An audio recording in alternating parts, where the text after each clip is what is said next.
আসসালামু আলাইকুম। সবাইকে পবিত্র রমজানের আগাম শুভেচ্ছা। রমজানে বিশেষ করে ইফতার মেনুতে ভাজা পোড়া আইটেমের পাশাপাশি হেলদি কিছু অবশ্যই তো রাখতে হয়। তাই আজকে আপনাদের সাথে শেয়ার করব ইফতারের স্পেশাল হেলদি স্মুদি রেসিপি। চলুন তাহলে দেখে নিই। শুরু করার আগে যারা এখনও আমার চ্যানেলটা সাবস্ক্রাইব করেননি, প্লিজ আমার চ্যানেলটা সাবস্ক্রাইব করে পরবর্তী রমজানের স্পেশাল ভিডিও পেতে পাশে থাকা বেল আইকনটির অলে প্রেস করে রাখবেন। স্মুদি বানানোর জন্য এখানে আমি নিয়ে নিয়েছি 4টা মিডিয়াম সাইজের কলা। যদি বড় কলা হয় তাহলে 3টি নিলেও হবে। আর নিয়েছি কাঠবাদাম গুঁড়া, 10-12টা কাঠবাদাম খুব ভালো করে গ্রাইন্ড করে নিয়েছি। এরপর লাগবে 7টা খেজুর। খেজুরগুলো ভালো করে ধুয়ে বিচিটা বের করে নিয়েছি।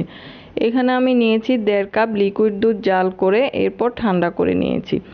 আর লাগবে 2 টেবিল চামচ মধু, আপনারা চাইলে চিনিও ইউজ করতে পারেন। এবার একটা ব্লেন্ডারের জাগে একে একে সব ইনগ্রেডিয়েন্টসগুলো দিয়ে দিব।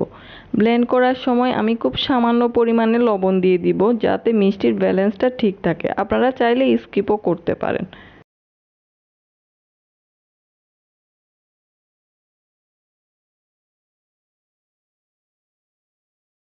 দিয়ে দিব কিছু আইস কিউব।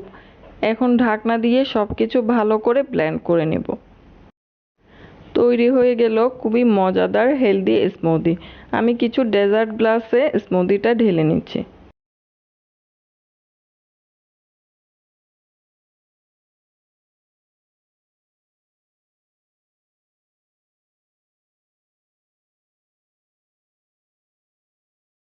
প্রতিটা গ্লাসে দিয়ে দিচ্ছি কিছু আইস কিউব। এবার প্রত্যেকটা গ্লাসে একটা কাঠবাদাম দিয়ে একটু সাজিয়ে নিচ্ছি।